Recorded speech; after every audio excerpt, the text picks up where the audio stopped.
I'm Kristen Poole. I teach at the University of Delaware, where I hold an endowed chair in English literature. I mostly focus on the English Renaissance, and I also teach biblical and classical literature. I have degrees in English literature from Harvard and also an advanced degree in theology. And I've recently written a book on Philip Pullman called Philip Pullman and the Historical Imagination. And that book explores Pullman's engagement with 17th century philosophy and religion and science. I'm currently a visiting fellow at Exeter College in Oxford, which is Pullman's alma mater.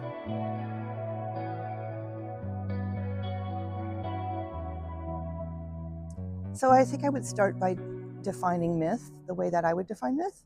And for me, a myth is, my working definition is, it's a fiction that tells a truth. It's a story that's about expressing some kind of shared truth. And the second part of myth that I think is very important is that it's communal.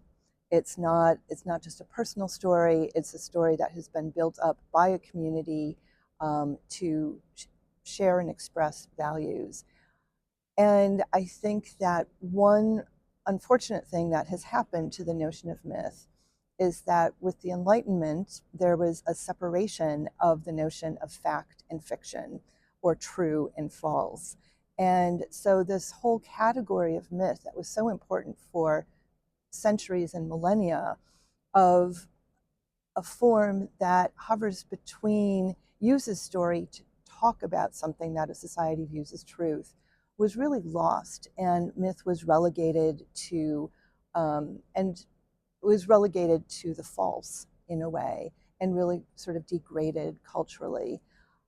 And so I think that you can have fantasy literature that is engaging with notions of myth, but to really become a myth, I think it needs to be something that's collective, and it has that communal element where an entire society has agreed this is one of our core central myths that's telling a truth about who we are.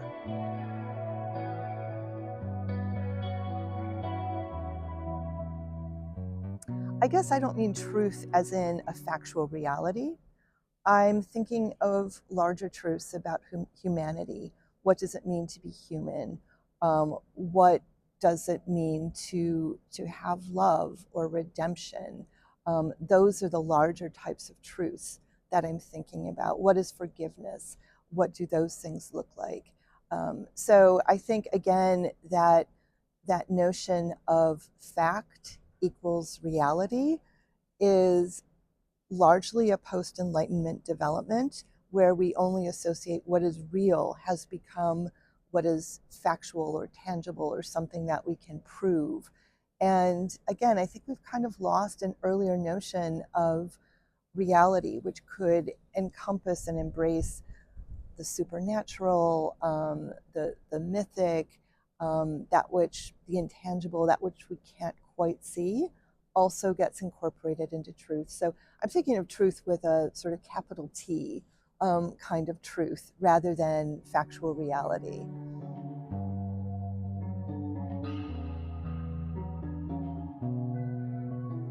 Yeah, that actually connects to another book that I wrote earlier called Supernatural Environments in Shakespeare's England, where I explored in the late 16th and 17th century the sort of overlap of an emergent notion of, say, space as geometric and cartographic and something that could be measured, that coexisted with a notion of supernatural space. This isn't quite about fairies. I've worked more on sort of demons and angels and that notion of the supernatural, but it made complete sense to people that the supernatural, we existed within a supernatural space. Things like fairies were starting to go out of fashion, but certainly there was a really robust belief in angels, for example, and that the space that we're in wasn't yet Cartesian space, which refers to a notion of space that was developed by René Descartes in the early 17th century that's quadratic and you can measure it, and it's largely the notion of space that we still have. But it was a space that was permeated by, again, angelic forces or demonic forces, and space could open up and it could warp. So I think there was a very different, and part of what's so interesting to me about the 17th century is that you have the overlap and the integration of what we now think of as modern space with sort of residual modes of belief in the supernatural. So I think that it was possible to inhabit both notions of your environment. And I mean, you have very smart people, the founders of the Royal Society, who were avid believers in angels, for example, and that they are all around us. So yeah, I think it was, I mean, the term that that scholars use for this is enchanted and disenchanted, and I think it was still very much an enchanted world in the 17th century.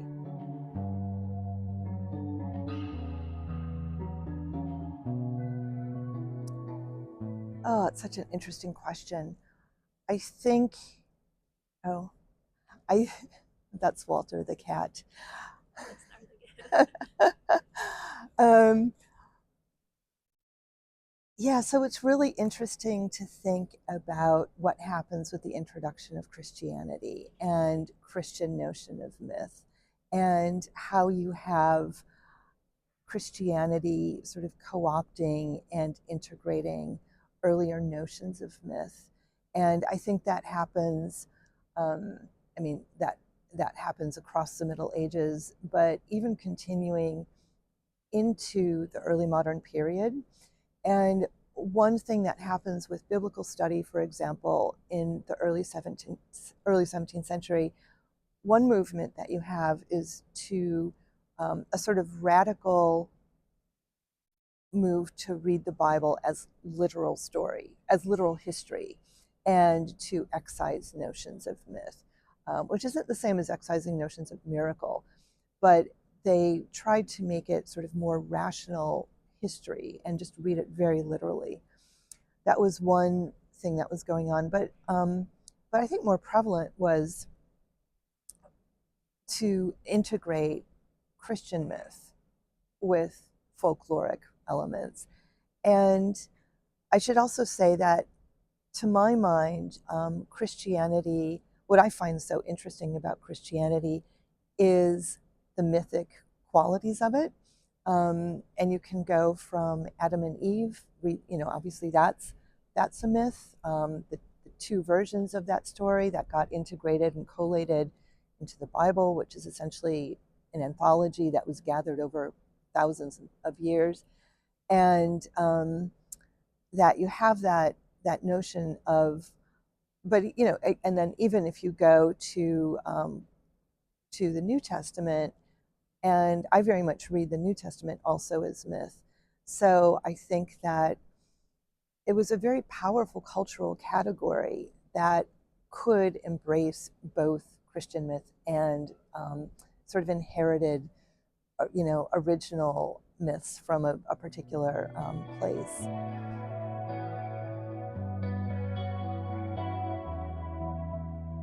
I think that the reshaping and the creating something entirely new are both happening. I think that great literature often takes what is inherited and and reimagines it.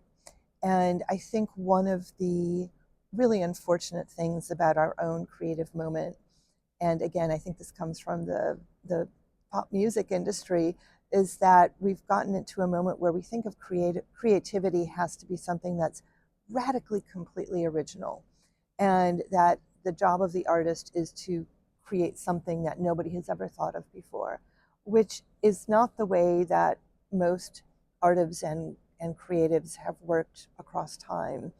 That what so many people have done as writers or authors or artists is you take what was there before and you work with it, and it's the reimagining that can be really exciting.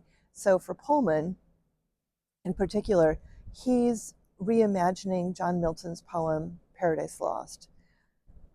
John Milton from the mid 17th century. John Milton is reimagining the Bible and classical literature. So you have this interpolation of, here are these ancient myths.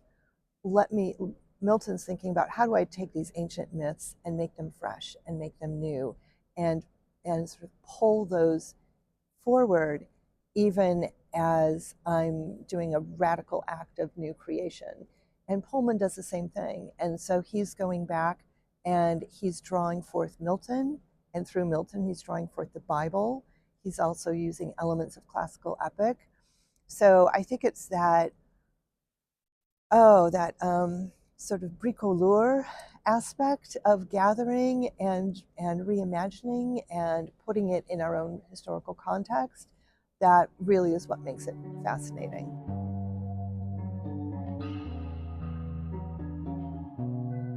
Yeah, that's a great question, and I think it goes back to what I was saying about myth being grounded in community.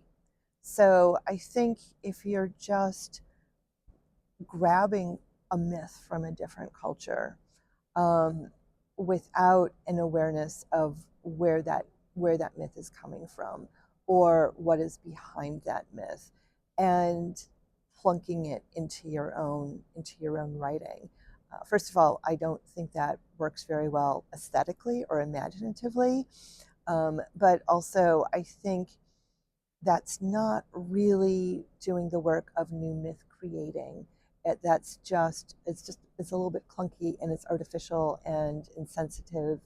Whereas I think if you're somebody who's really thinking through, and thinking through, what did this myth mean to these people, and what does it mean to us, and what happens in that act of translation from the past to the present. I think the idea that we should never borrow from the past, or authors should never borrow from other writers, wholeheartedly disagree with that. And that's what, in the Renaissance, they're always reshaping an inherited set of texts over and over. So that's the act of creation, and it's also an act of homage, of respect to that which came before. So I think absolutely using myths that are available to us. That's not something that we should in any way shy away from, or think think it's plagiarism in our own current mode, or that we shouldn't be using that which has come before. But I think having an awareness of where it's coming from, and what you are doing as an artist, what you are doing with that text or that story that is new and distinctive, and highlighting both the past and your own use of it. I think that's where the value really comes from.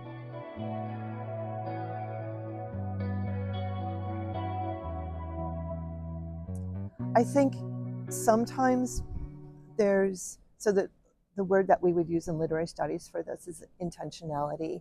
Do the authors intend, do they know exactly what they're doing, and having control over the words? And I think there's probably a few different ways that happens. Again, to work with Pullman as an example, Pullman very obviously wanted to do a rewriting of Paradise Lost. He's stated that. It's very direct in the novels. So that he's doing very intentionally. I think there are probably other ideas that he inherited without being aware of where they were coming from. And one of the things that's kind of astonishing to me about those books is one of the stories that they resemble quite clearly. There are two texts that they would seem to be borrowing from, but that Pullman has told me he did not actually read. And one is the ancient author Lucretius, who wrote a very long poem on the nature of things, about how the world comes together through dust, essentially. So Pullman's notion of dust just is very, very Lucretian. And how did Pullman come across that idea? He hadn't read Lucretius, but sometimes these ideas sort of drift along historically, and they pop up at certain moments, or they get reintegrated with they appear maybe with other artists. And so I don't think it has to be. Oh, and the other text is Margaret Cavendish, The Blazing World, which is a story from the 17th century. Margaret Cavendish is a natural philosopher, thinking about science and atoms and the material world. And she wrote a book where there's a girl who goes to the North Pole and crosses into another world, and she meets bear men, and she thinks about the nature of dust and parallel worlds. And so Pullman did not know of that book, apparently, when he was writing his Dark Materials, but maybe he heard of it, maybe the story has wended its way, through other texts that he came across. So I think it's always a combination. I think part of what makes myth so powerful is that it can saturate our culture without always being clearly identifiable in its original form. Like Adam and Eve in the garden, right? We find various permutations of that myth within our own modern culture, even if people might not know and recognize specifically, oh, that's the story from Genesis. It's just become so woven into how we think.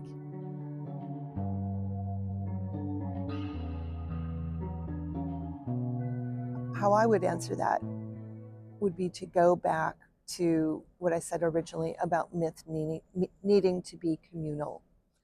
And I think that part of what has happened with the disenchantment, the process of secularization and of disenchantment, is that we haven't just lost that notion of the supernatural, however you want to define it, if you want to define it in Judeo-Christian terms or in ancient pagan terms or folkloric terms. But I think we're also at a moment where we've lost a sense of core stories that bind us together. And is fantasy something that can replicate that or supplement that or replace that? And I really think it's about the communal aspect of story.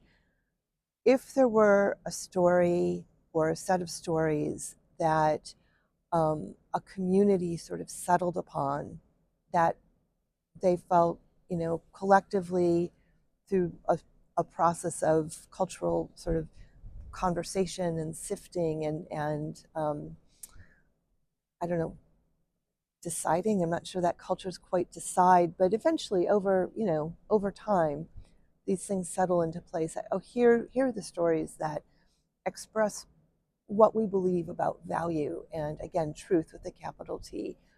Sure, fantasy could supplant traditional myths, but I think it needs to come down to that collective aspect of a group of people holding a set of core stories. I'm going to use the word sacred, which I don't mean, it doesn't have to necessarily be religious in a traditional Judeo-Christian way, but these are the truths that we hold together. There's one of my favorite little bits of storytelling is I believe it's the pilot for Star Trek: The Next Generation. And if you remember Captain Jean-Luc Picard, he finds himself alone on a planet, alien planet, and there's another creature who of course speaks English. And the creature they're trying to communicate, and the creature can only speak through myth and little shards of myth. So he keeps trying to express what is happening through little bits of story. And Picard can't understand him until he starts to gather that, oh, this person is speaking through story. And it's that shared understanding of, oh, these are the stories that we come back to. If I said Juliet on the balcony, for many people that, oh, lovers who have been separated, that would sort of indicate something. So I think any texts are capable of serving that function of myth, but it really needs to be something that is shared. are we getting to a point in our culture where instead of thinking of society in broader terms, that we have one, society with a capital S, that we have lots of subcultures that have their shared stories? Maybe that's where we're coming to, which is not better or worse, I think. But I think each of those communities needs to decide what are the core stories, and the core stories are what have the potential for myth.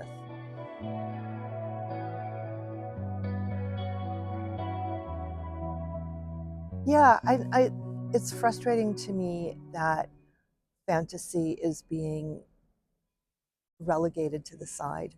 And I almost wonder if that also goes back to what I was saying about having a sort of ragtag group of, of people up against some sort of larger force, where almost by definition, right now, as a category, fantasy literature has been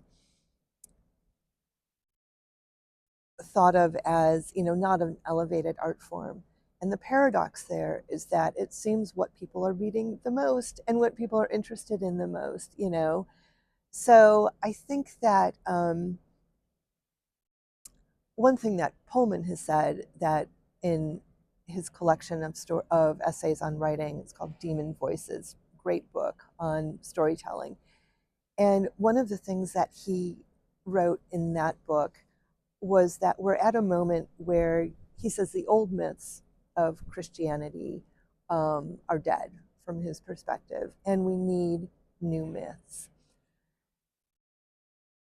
I don't see, from my point of view, why you couldn't have something like his Dark Materials is an incredible myth. I think Pullman often is resistant to his own myth making, that you have the notion of dust, and dust makes us think really hard about what is our relationship to the material world. How do we interact with each other? How do we interact with time? And so, absolutely, I think those have the potential for becoming the new myths. I think some fantasy literature I've read, sure, it's just escapism, and it's not quite clear that there is a larger truth. But I think you can see when you're reading something and it really resonates, and it's really making you think about how you're existing in the world. What are your ethics? What is your relationship to other people? What is your relationship to the spiritual? That's a word that Pullman at one point said he doesn't like. It shows up in The Secret Commonwealth, so I'm not sure if he's changed his mind a little bit about that. And I also think that his Dark Materials, as much as they are anti-church, they end up being very spiritual, and they bring back ultimately the figure of wisdom from the wisdom tradition of Judaism. So I think absolutely they're not just escapism. I guess for me, escapism is something where I've turned my brain off, and myth or good literature is something that is activating my brain, and I'm thinking about it when I'm walking around after I've closed the book, looking out the window at the bus, thinking about the characters, and they make me reflect on my own life, my own place in the world.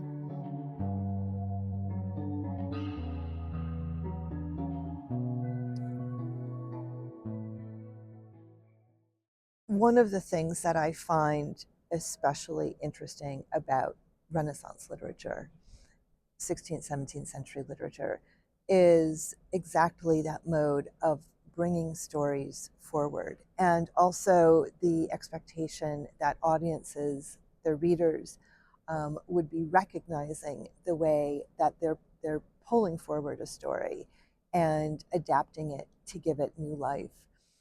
And I personally, I find that riveting as a mode of storytelling. Um, Reading things, and I guess part of what that aesthetic, or that that type of creative engagement and the interest for the audience only really makes sense if you know the original story. So part of what I think that adaptation can do is it also inspires people to go back and to read stories. I can't remember the author's name who wrote Song of Achilles, but yeah, I can't, it's slipping my mind, but that was such a great retelling of the story of Achilles from Homeric epic. And you read that, and then you go back and you read the Iliad after you've read a modern novel about it, and you can come into the Iliad through the modern text. A reader can read historic materials and then go back and read Paradise Lost. So it doesn't just have to be, oh, we recognize these stories from the past that we all read or learned in school, because maybe we didn't all read them and we didn't all learn them. So I really love it when you have modern stories and modern adaptations that are making the stories fresh, but also inspiring readers to go and read these other older stories, sometimes very ancient stories. And I just think it's a very exciting moment, and it's a very exciting mode of engaging with story.